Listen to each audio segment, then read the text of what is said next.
મિત્રો, મંડળી તો ઈશ્વરે પસંદ કરેલા લોકોનું જૂથ છે.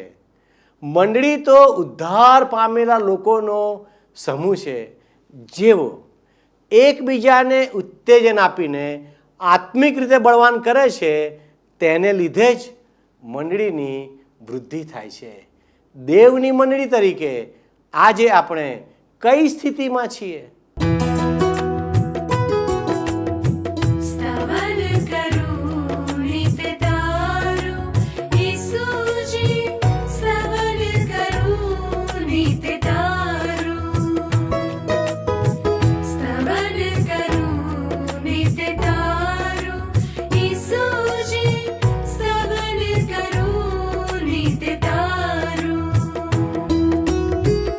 आज सवारे साध सुनी तो महिमा करूं प्रभु तारो,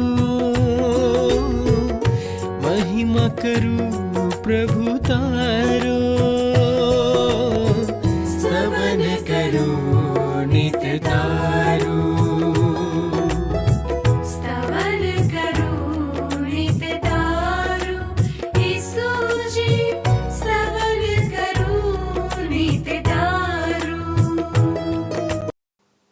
નમસ્કાર મિત્રો, આજના સ્તવન કાર્યક્રમમાં આપ સૌનું હાર્દિક સ્વાગત છે. આ કાર્યક્રમ ટ્રાન્સ વર્લ્ડ રેડિયો ઇન્ડિયા દ્વારા તમારા આત્મિક ઉત્કર્ષને માટે રજૂ કરવામાં આવી રહ્યો છે. સ્તવન કાર્યક્રમમાં આપણે ઈશ્વરના જીવંત વચનોના અર્થઘટન વિશે અભ્યાસ કરીએ છીએ. મનુષ્ય માટે ઈશ્વરની વાતો અને વચનો જાણવા જરૂરી છે, કારણ કે આપણે તેમની રચના કે કૃતિ છીએ અને તેમણે આપણને એક ચોક્કસ યોજના અનુસાર બનાવ્યા છે. જ્યારે આપણે તેમના ઉદ્દેશ કે હેતુને સમજીએ છીએ અને તે મુજબ કાર્ય કે વ્યવહાર કરીએ છીએ, ત્યારે તેઓ આપણા મનોરથો કે ઈચ્છાઓ પૂરી કરે છે. બાઇબલમાં નીતિવચનો 3 અને 6 જણાવેલું છે, તારા સર્વ માર્ગોમાં તેની આણ સ્વીકાર, એટલે તે તારા રસ્તાઓ પાધરા કરશે. ભલા દર્શક મિત્રો, આજે પ્રશ્ન એ છે કે આપણે કેવી રીતે ઈશ્વરને આપણા સુખનું મૂળ કારણ બનાવી શકીએ? જ્યાં સુધી આપણે તેમના માર્ગોને જાણીએ નહીં કે ઈશ્વર આપણી પાસે શું ઈચ્છે છે, ત્યાં સુધી તેમના માર્ગો તેમજ તેમના નિયમો અને ચેતવણીઓને કેવી રીતે જાણી શકીએ? તેમના વચનોના અભ્યાસ દ્વારા જ. ઈશ્વરના વચનોનો નિરંતર અભ્યાસ કરવાથી આપણને ઈશ્વરની ઈચ્છા મુજબ યોગ્ય કાર્ય કરવામાં ફક્ત માર્ગદર્શન જ મળતું નથી, પરંતુ અયોગ્ય કાર્યો કરવાથી આપણા મનને ફેરવવા માટે સામર્થ્ય પણ પ્રાપ્ત થાય છે અને તેનાથી ઈશ્વરનો મહિમા થાય છે. ખરું ને મિત્રો? ઈશ્વર આપણા મનોરથો કે ઈચ્છાઓને પરિપૂર્ણ કરે છે. તેથી હું આપ સર્વને પ્રોત્સાહિત કરવા ઈચ્છું છું કે તમે આ અભ્યાસમાં નિરંતર ભાગ લેતા રહો, જેથી બાઇબલના ભાગોને જાણીને ઈશ્વરની ઈચ્છા અનુસાર આગળ વધી શકો. આપણે આ કાર્યક્રમમાં બાઇબલમાંથી પ્રેરિતોના કૃત્યો એટલે પ્રેષિતોના કૃત્યો નામના પુસ્તકનો અભ્યાસ બારીકાઈથી કરી રહ્યા છીએ. તેમાં માનવ ઇતિહાસના એક નવા યુગનો આરંભ તેમજ આપણા જીવનને માટે પણ એક નવા યુગની આરંભ વિશેની ચર્ચા આપણે કરીએ છીએ. તો વહાલા દર્શક મિત્રો, આપણે આજના અભ્યાસ દ્વારા ઈશ્વર વિશે જાણીએ અને ઈશ્વરને મહિમા આપીએ. પ્રિય મિત્ર, હવે તમે જાણો છો મિત્ર, એમ આપણે છેલ્લે બાઇબલમાંના નવા કરારના વિભાગમાં આવેલ પ્રેષિતોના કાર્યના પુસ્તકનો અભ્યાસ કરતા કરતા તેના 20મા અધ્યાયની 6ઠ્ઠી કલમ સુધી આવીને અટકી ગયા હતા. આજે મિત્ર આપણે 7મી કલમથી આગળ વધીને 24મી કલમ સુધી પહોંચવાના છીએ. ત્રોઆસમાં પાઉલની છેલ્લી મુલાકાત. પ્રેષિતોના કાર્યના 20મા અધ્યાયની 7મી અને 8મી કલમમાં લખ્યું છે કે અઠવાડિયાના પ્રથમ દિવસે અમે સંગતના ભોજનને માટે એકઠા થયા. પાઉલે લોકો સમક્ષ સંદેશો આપ્યો અને મધરાત સુધી બોલવાનું ચાલુ રાખ્યું. આ પાઉલ ત્રોઆસમાં છે અને પ્રભુ ભોજનની સંગત માટે ભાઈઓ સાથે એ એકત્રિત થયો છે. હવે મિત્ર, આ કલમોમાંની કેટલીક બાબતો પ્રત્યે હું તમારું ધ્યાન ખેંચવા માંગુ છું. તમે જુઓ મિત્ર, આ લોકો અઠવાડિયાને પ્રથમ દિવસે એકઠા મળ્યા છે. આરંભની મંડળીના લોકોના એકત્રિત થવા વિશે બાઇબલમાં જ્યાં જ્યાં મિત્ર ઉલ્લેખ કરવામાં આવ્યો છે ત્યાં ત્યાં દેખાય છે કે તેઓ હંમેશા અઠવાડિયાના પ્રથમ દિવસે જ એકત્રિત થતા હતા. કરંથવાસીઓને લખેલો પહેલો પત્ર તમે જુઓ મારી સાથે સાથે બાઇબલમાં નવા કરારના વિભાગમાં કરંથવાસીઓને લખેલો પત્ર એના 16મા અધ્યાયની બીજી કલમ તમે જુઓ. કરંથવાસીઓને લખેલો પહેલો પત્ર 16મો અધ્યાય બીજી કલમ. શું લખ્યું છે અહીંયા? દર રવિવારે તમારામાંના દરેકે પોતાની આવકના પ્રમાણમાં કેટલીક રકમ અલગ કરીને બચાવવી, જેથી જ્યારે હું ત્યાં આવું ત્યારે તમારે ફાળો ઉઘરાવવો ન પડે. પ્રેષિત પાઉલ કરંથવાસીઓને કહે છે કે તેમણે તેમના અર્પણો અઠવાડિયાને પહેલે દિવસે લાવવા. પ્રેષિતોના કાર્યના આ 20મા અધ્યાયની 7મી કલમ પણ આપણને જણાવે છે કે જ્યારે શિષ્યો સંગતના ભોજન માટે એકઠા થતા હતા ત્યારે એ દિવસ અઠવાડિયાનો પ્રથમ દિવસ હતો. આનો અર્થ એ થાય મિત્ર કે એ લોકો રવિવારે પ્રભુ ભોજન પાળતા હતા. પાઉલે તેમને રવિવારે ઉપદેશ કર્યો હતો. આરંભની મંડળી સંગત માટે રવિવારે મળતી હતી, અઠવાડિયાનો પહેલો દિવસ. એટલે રવિવાર મહત્વનો દિવસ છે, કારણ કે પ્રભુ ઈસુ ખ્રિસ્ત રવિવારે મરણમાંથી સજીવન થયા હતા. હવે જૂના કરાર પ્રમાણે તો અઠવાડિયાનો 7મો દિવસ એટલે કે સાબાત દિવસ મહત્વનો હતો. સાબાત દિવસે પ્રભુ ઈસુ ખ્રિસ્ત મૃત્યુ પામેલા હતા, કબરમાં દફન થયેલા હતા. પરંતુ અઠવાડિયાના પ્રથમ દિવસે ઈસુ ખ્રિસ્ત મરણમાંથી સજીવન થયા હતા. ઈસુ ખ્રિસ્ત પર વિશ્વાસ કરનાર ઈસુ ખ્રિસ્તના અનુયાયીઓ ઈશ્વરની સામૂહિક આરાધના ભક્તિ કરવા માટે સંગત માટે રવિવારે એકત્રિત થાય છે, કારણ કે એ લોકો સજીવન થયેલા જીવંત ઈસુ ખ્રિસ્ત સાથે જોડાયેલા છે. અઠવાડિયાના પ્રથમ દિવસનું એટલે કે રવિવારનું એ મહત્વ છે મિત્ર. હવે 8મી કલમમાં પણ બહુ જ રસિક વાત આપણને જોવા મળે છે. પાઉલ આ લોકોને છોડીને બીજે દિવસે વિદાય થવાનો હતો અને એટલે એણે મધરાત સુધી એ લોકોને ઈશ્વરના વચનોનું શિક્ષણ આપ્યું. બાઇબલમાંના ઈશ્વરના વચનો મધરાત સુધી સાંભળવાની ઝંખના રાખનાર માણસો પણ પ્રશંસાને પાત્ર છે ને. ઈશ્વરના વચનોનું શિક્ષણ મધરાત સુધી આપનાર શિક્ષક આજે તો જવલ્લે જ જોવા મળે. ગમે તેમ પણ આ પાઉલની છેલ્લી મુલાકાત છે. પાઉલ આ લોકોને મધરાત સુધી પ્રેમપૂર્વક ઈશ્વરના પવિત્ર વચનો શીખવે છે. હવે આગળ 9મી કલમમાં લખવામાં આવ્યું છે, કારણ તે બીજે દિવસે ત્યાંથી જવાનો હતો. અમે જ્યાં મળતા હતા ત્યાં ઉપલે માળે ઘણા દીવા હતા. યુતુખસ નામનો એક યુવાન બારીમાં બેઠો હતો. પાઉલે હજી ભાષણ લંબાવ્યું, તેથી યુતુખસને ઊંઘ ચડી અને અંતે ઊંઘી ગયો અને ત્રીજે માળેથી જમીન પર પટકાયો. તેઓએ તેને ઊંચક્યો ત્યારે તે મરેલો માલુમ પડ્યો. આ લોકોએ આખી જગ્યા પ્રકાશિત કરી મૂકી હતી. આરંભના આ વિશ્વાસીઓ મધરાત સુધી જાગીને ટોળ ટપ્પા નહોતા કરતા મિત્ર, ગપ્પા નહોતા મારતા, પણ ઈશ્વરના પવિત્ર વચનો સાંભળવા અને ઈશ્વરની સ્તુતિ કરવા માટે જાગી રહ્યા હતા. આજની દુનિયાએ તો માણસ પાસેથી ઈશ્વરના વચનો સાંભળવાની આવી ઇંતેજારી સાવ છીનવી લીધી છે. પાઉલનો ઉપદેશ બહુ જ લાંબો ચાલ્યો. એટલે શું બને છે?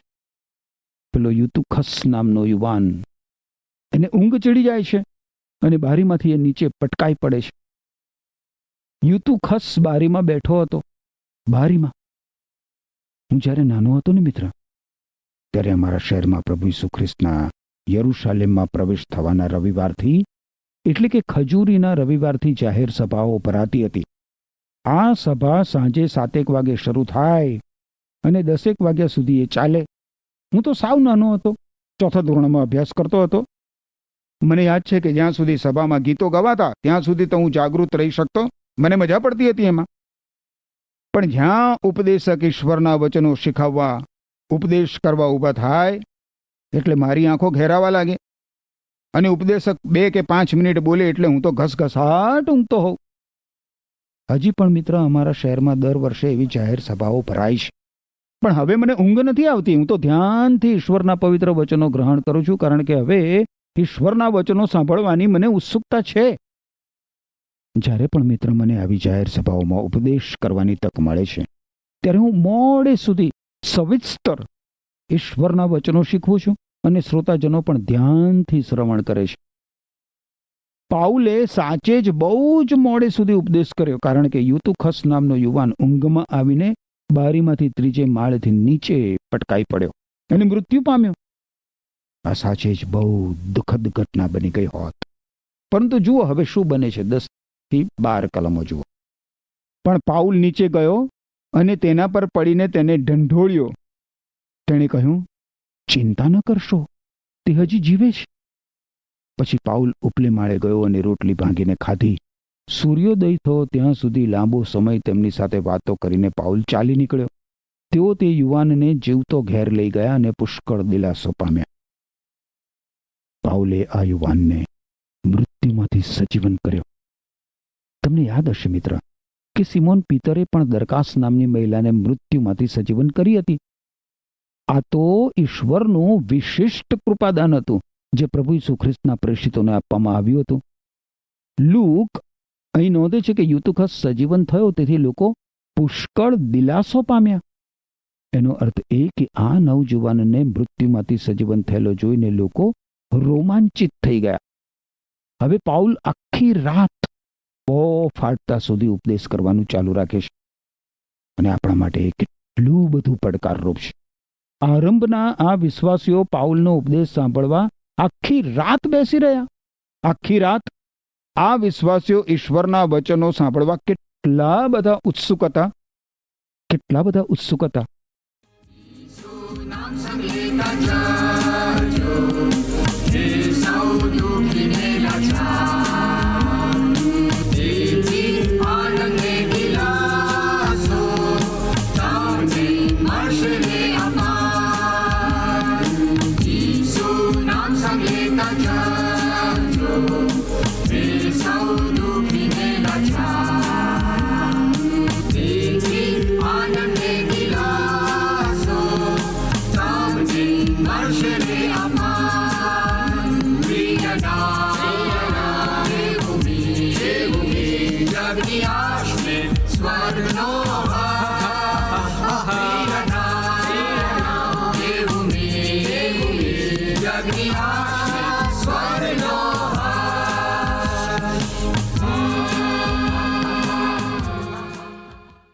બાઇબલમાં મિત્ર ગીતશાસ્ત્રનું પુસ્તક છે, એના 119મા અધ્યાયની કેટલીક કલમો હું તમને વાંચી સંભળાવું. બહુ અદભુત છે. બાઇબલમાં જૂના કરારના વિભાગમાં ગીતશાસ્ત્રનું 119મો અધ્યાય 97મી કલમ તમે જુઓ. પહેલા તો લખ્યું છે કે હે ઈશ્વર, હું તારા નિયમ પર કેટલો બધો પ્રેમ રાખું છું. આખો દિવસ તેનું જ મનન કરું છું. આખો દિવસ ઈશ્વરના પવિત્ર વચનોનું મનન. અને એ પછી 103 નંબરની કલમ જુઓ તો ત્યાં લખ્યું છે કે પ્રભુ, મારી રુચિને તારા વચન કેવા મીઠા લાગે છે. તેઓ મારા મોઢાને મધના કરતા વધારે મીઠા છે. 105 નંબરની કલમ તમે જુઓ તો લખ્યું છે કે હે પ્રભુ, મારા પગોને માટે તમારું વચન દીપક સમાન છે. તે મારા માર્ગને માટે પ્રકાશરૂપ છે. અને પછી 148મી કલમ તમે જુઓ તો લખ્યું છે કે હે ઈશ્વર, તારા વચનનું મનન કરવા માટે મારી આંખો રાતના છેલ્લા પહોર અગાઉ ઉઘડી ગઈ હતી. ખેર, હવે આપણે જોઈએ મિત્ર પ્રેષિતોના કાર્યમાં તો પાઉલ ત્રોઆસથી મિલેતસ જાય છે. તમે પ્રેષિતોના કાર્યની 20મા અધ્યાયની 13મી કલમ જોશો મારી સાથે સાથે. ત્રોઆસથી મિલેતસ એ શીર્ષક નીચે 13મી કલમમાં લખ્યું છે, અમે આગળ જઈ વહાણમાં બેઠા અને જળમાર્ગે આસોસ ગયા. ત્યાંથી અમે પાઉલને વહાણમાં લેવાના હતા. તેણે અમને એમ કરવાનું કહ્યું હતું કારણ કે તે ત્યાં જમીન માર્ગે જવાનો હતો. હવે ફરીથી આ લોકો મુસાફરી કરી રહ્યા છે. લૂક અને અન્ય લોકો જળમાર્ગે આસોસ ગયા જ્યારે પાઉલે પગપાળા પ્રવાસ કર્યો. આપણને પ્રશ્ન થાય કે પાઉલે આવું શા માટે કર્યું? હું માનું છું મિત્ર કે એટલા માટે કે તેની મુસાફરી દરમિયાન માર્ગમાં પ્રભુ ઈસુ ખ્રિસ્તના શુભ સંદેશનો પ્રચાર કરી શકે એ માટે. હું માનું છું કે તેના પગપાળા પ્રવાસ દરમિયાન માર્ગમાં એને જ્યાં જ્યાં માણસો મળે ત્યાં ત્યાં રોકાઈને તે લોકોને પ્રભુ ઈસુ ખ્રિસ્તનો શુભ સંદેશ, માનવ મુક્તિનો સંદેશ કહેતો હશે. આગળ હવે 14 થી 16 કલમો તમે જુઓ તો ત્યાં લખ્યું છે, તે અમને આસોસમાં મળ્યો એટલે તેને વાણમાં લઈને અમે મિતુલેને ગયા. ત્યાંથી અમે વાણ હંકાર્યું અને બીજે દિવસે ખિયોસ પહોંચ્યા. એક દિવસ પછી અમે સામોસ આવ્યા અને પછી બીજે દિવસે મિલેતસ આવી પહોંચ્યા. પાઉલે એફેસસને ટાળીને વાણમાં જવાનો નિર્ણય કર્યો જેથી આસિયાના પ્રદેશમાં જરા પણ સમય બગડે નહીં. શક્ય હોય તો 50માના પર્વનો દિવસ આવે ત્યાં સુધી તે યરૂશાલેમ પહોંચી જવાની ઉતાવળમાં હતો. પાઉલે તેની મુસાફરી દરમિયાન યરૂશાલેમમાંનું 50માનું પર્વ એ ચૂકી ગયો હતો અને એટલે 50માના પર્વ માટે એ સમયસર યરૂશાલેમ પહોંચી જવા માંગતો હતો. પાઉલ પોતાની સાથે યરૂશાલેમની મંડળીના વિશ્વાસીઓ માટે આસિયા અને ગ્રીસની મંડળીઓના વિશ્વાસીઓ પાસેથી ફંડ ફાળો લાવ્યો હતો. કારણ કે એ સમયે યરૂશાલેમની મંડળી મુશ્કેલીઓના સમયમાંથી પસાર થઈ રહી હતી. 50માના પર્વના સમયે પાઉલ એ લોકોને પોતે લાવેલો ફંડ ફાળો આપવા ઉતાવળિયો થઈ ગયો હતો. કારણ કે 50માના પર્વનો સમય એવી જોગવાઈ અને ઈશ્વરની જોગવાઈ અને ઈશ્વરની કાળજી માટે ઈશ્વરનો આભાર માનવાનો અને પર્વની ઉજવણી કરવા માટેનો સમય હતો. એમ છતાં પાઉલ એફેસસને સંપૂર્ણ ટાળીને નથી જતો. એફેસસના મિલેતસ બંદરે પાઉલ ચોક્કસ થોડું રોકાણ કરે છે. શા માટે? જુઓ 17મી કલમ, એફેસસના આગેવાનોને પાઉલનો વિદાય સંદેશ.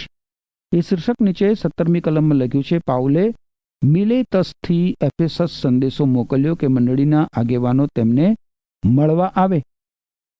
મિલેતસથી એફેસસ થોડા અંદરના ભાગમાં આવેલું હતું.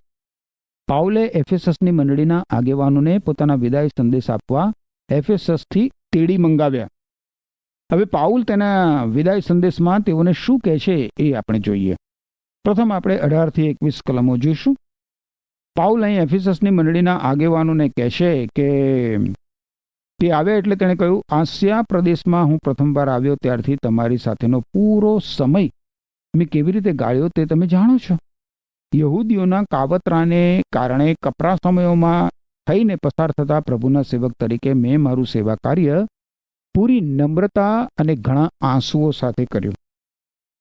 તમે જાણો છો કે જાહેરમાં અથવા તમારા ઘરોમાં ઉપદેશ કરતા કે શિક્ષણ આપતા તમને મદદ કરતા નીવડે એવું કંઈ પણ મેં તમારાથી પાછું રાખ્યું નથી.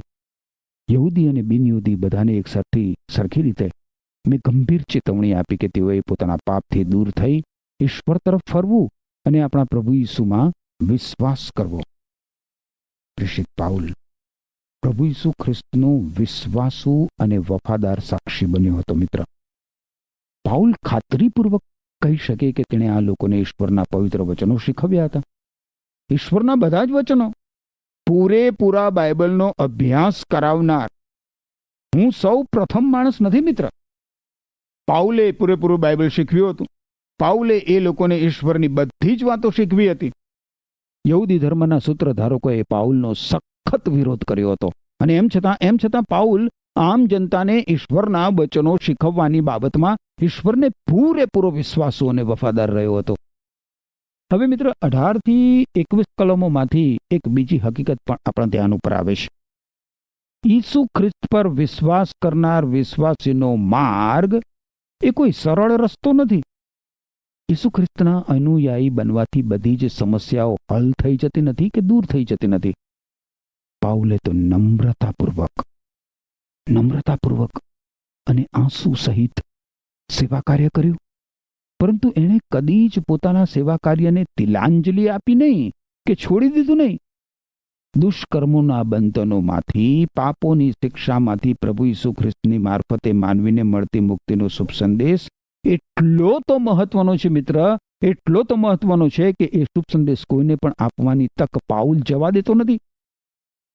ઈસુ ખ્રિસ્તના અનુયાયીના જીવનમાં આપણે જવા દેવી જોઈએ નહીં મિત્ર.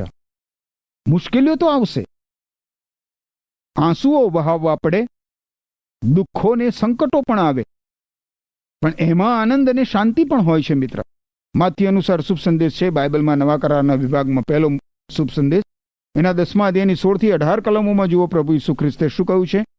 કે છે પ્રભુ ઈસુ ખ્રિસ્ત પોતાના શિષ્યોને એટલે તમને અને મને વિશ્વાસીઓને કે જુઓ, હું તમને વરુઓની મધ્યે ઘેટાના જેવા મોકલું છું. તમારે સાપના જેવા ચાલાક ને કબૂતરના જેવા ભોળા બનવાનું છે. સાવધ રહેજો, કારણ કે કેટલાક માણસો તમારી ધરપકડ કરશે, તમને કોર્ટમાં લઈ જશે અને તેઓના ભજન સ્થાનમાં ચાબખા મારશે.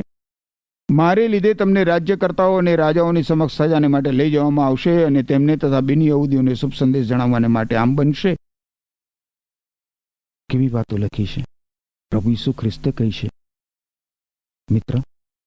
અને એટલે ઈશ્વરે આપણા જીવનોમાં કરેલા અદ્ભુત કાર્યો વિશે આપણે બીજાઓને કહેવું જ જોઈએ મિત્ર. ઈશ્વરના આશીર્વાદો આપણા જીવનની મુશ્કેલીઓ કરતા વજનમાં ભારે હોય છે. હવે મિત્ર આગળ તમે જુઓ તો પાઉલ 22 થી 24 કલમો એફેસસની મંડળીના આગેવાનોને કહે છે. 22 થી 24 કલમોમાં શું કહે છે? અને હવે પવિત્ર આત્માને આધીન થઈને મારું ત્યાં શું થશે એ જાણ્યા વગર હું યરૂશાલેમ જઉં છું. હું માત્ર આટલું જ જાણું છું કે પ્રત્યેક શહેરમાં પવિત્ર આત્માએ મને ચેતવણી આપી છે કે બંદીવાસ તથા સંકટો મારી રાહ જુએ છે. હું મારું સેવા કાર્ય સંપૂર્ણ કરું અને પ્રભુ ઈસુએ મને સોંપેલું કાર્ય પૂરું કરું તે માટે હું મારા પોતાના જીવનને કંઈ વિસાતનું ગણતો નથી. એ કામ તો ઈશ્વરની કૃપાનો શુભ સંદેશ જાહેર કરવાનું છે. પ્રભુ ઈસુ ખ્રિસ્તનો પ્રેષિત પાઉલ અહીં જે શાહિદી આપે છે એ બિલકુલ સ્પષ્ટ છે. હું માનું છું કે યરૂશાલેમ જવામાં પાઉલ પૂરેપૂરો ઈશ્વરની ઈચ્છામાં હતો. પાઉલ કહે છે કે પવિત્ર આત્માને આધીન થઈને હું યરૂશાલેમ જાઉં છું. હું જાણું છું કે પ્રત્યેક શહેરમાં પવિત્ર આત્માએ મને ચેતવણી આપી છે કે બંદીવાસ તથા સંકટો મારી રાહ જુએ છે. પાઉલ જાણે કે એમ કહેવા માંગે છે કે હું મારા જીવનને કિંમતી ગણતો નથી. અરે જરૂર પડે તો હું ઈસુ ખ્રિસ્ત માટે મારું જીવન પણ હોમી દેવા તૈયાર છું. પવિત્ર આત્માએ મિત્ર પાઉલને સ્પષ્ટપણે બતાવ્યું હતું કે બંદીવાસ અને સંકટો પાઉલની રાહ જુએ છે. અને એમ છતાં પાઉલ પોતાના સેવા કાર્યથી પરોઠના પગલા ભરતો નથી. પાઉલનું દ્રઢ અને મજબૂત ચારિત્ર એફેસસની મંડળીના આગેવાનો માટે અસરકારક નમૂનો બની રહ્યું. એ આગેવાનોએ આગળ જતા પ્રભુ ઈસુ ખ્રિસ્ત માટે સંકટો સહન કર્યા હતા. હવે 24મી કલમ આપણા માટે કેટલી બધી પડકારરૂપ છે એ તમે જુઓ. કારણ કે આપણને એવું લાગે છે કે જો આપણે જીવનમાં સફળતા પ્રાપ્ત ના કરીએ, પ્રગતિ ના કરીએ, ધન દોલત ના મેળવીએ, માન અને કીર્તિ સંપાદન ના કરી શકીએ, મોજ મજા મેળવી ના શકીએ, કોઈ મોભો મેળવી ના શકીએ, તો આપણું જીવન એળે ગયું ગણાય. પણ પાઉલ તો જો પોતાનું જીવન ઈશ્વર માટે ખર્ચી ના શકે તો એના માટે જીવનનો કોઈ અર્થ નહોતો એવું માને છે. ઈશ્વર માટે નહીં ખર્ચાનાર જીવન પાઉલની દ્રષ્ટિમાં મૂલ્યહીન હતું મિત્ર. પાઉલે પોતાના જીવનમાં જે કંઈ મૂક્યું તે તેણે તેના જીવનમાંથી જે કાંઈ મેળવ્યું એ કરતાં વિશેષ મહત્વનું હતું. તમારા માટે શું અધિક મહત્વનું છે મિત્ર? જીવનમાંથી તમે જે મેળવો છો તે, કે જીવનમાં તમે જે કાંઈ મૂકો છો તે? હવે 24મી કલમમાંથી આપણને એ પણ શીખવા મળે છે મિત્ર કે ઈશ્વરનું કાર્ય કરવા માટે દ્રઢ નિશ્ચયતા અને અવિચળ મન અત્યંત આવશ્યક છે. પાઉલ ઈશ્વરના સેવા કાર્ય માટે આવા ગુણ લક્ષણો ધરાવતો હતો. એના જીવનની સર્વોચ્ચ મહેચ્છા લોકોને પ્રભુ ઈસુ ખ્રિસ્તનો શુભ સંદેશ આપવાની હતી. તમે મિત્ર જો પ્રભુ ઈસુ ખ્રિસ્તને શરણે આવ્યા છો તો તમારા બાળકોને, તમારા માતા પિતાને, તમારા ભાઈ બહેનને, તમે પરિણીત હો તો તમારા પતિને, તમારી પત્નીને, તમારા સગા સ્નેહીઓને, તમારા પાડોશીઓને, તમારા સહાયધ્યાયીઓને, સહકાર્યકરોને તમે પ્રભુ ઈસુ ખ્રિસ્તનો શુભ સંદેશ આપો એવું ઈશ્વર ઈચ્છે છે. શું તમે મિત્ર તમારા કુટુંબીજનો માટે, તમારા મિત્રો માટે, તમારા સગા સ્નેહીઓ માટે પ્રાર્થના કરો છો? મારા પ્રશ્ન ઉપર વિચાર કરવા માટે ઈશ્વર તમને કૃપા આપો. આમેન.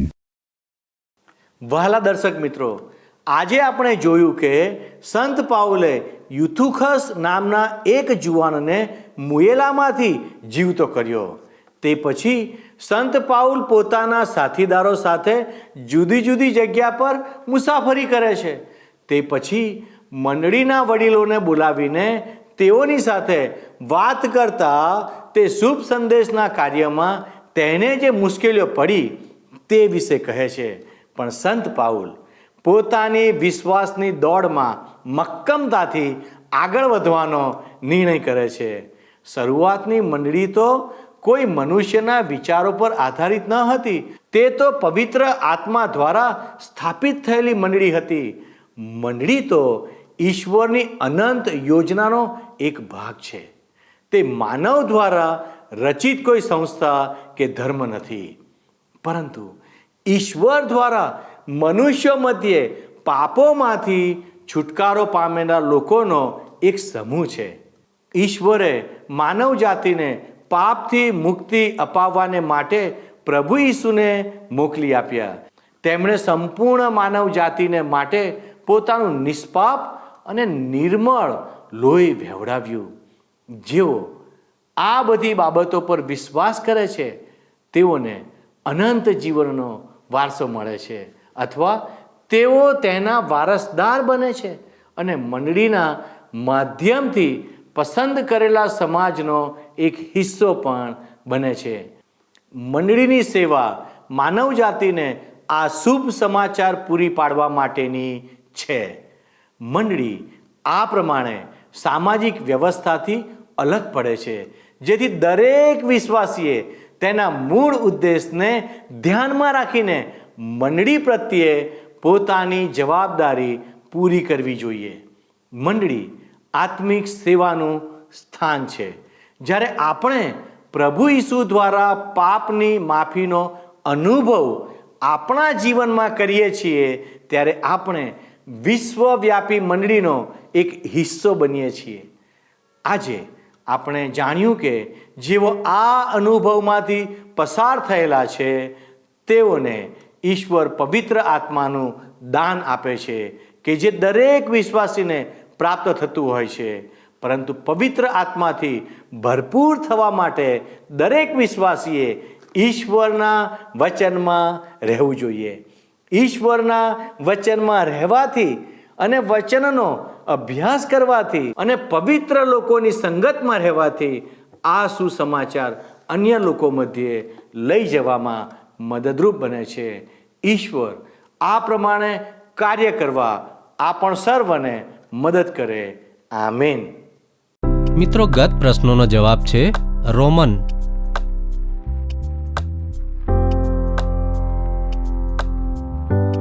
આજનો પ્રશ્ન છે, પાઉલના લાંબા સંદેશાથી કોને ઊંઘ આવી અને ત્રીજે માળેથી જમીન પર પટકાયો?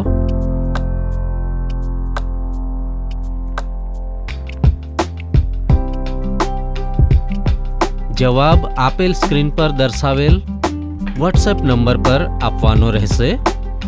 કાર્યક્રમ દરમિયાન પૂછેલા પ્રશ્નોનો સાચો જવાબ આપનાર વિજેતાઓના નામ દર મહિનાના પ્રથમ સોમવારે જાહેર કરવામાં આવશે.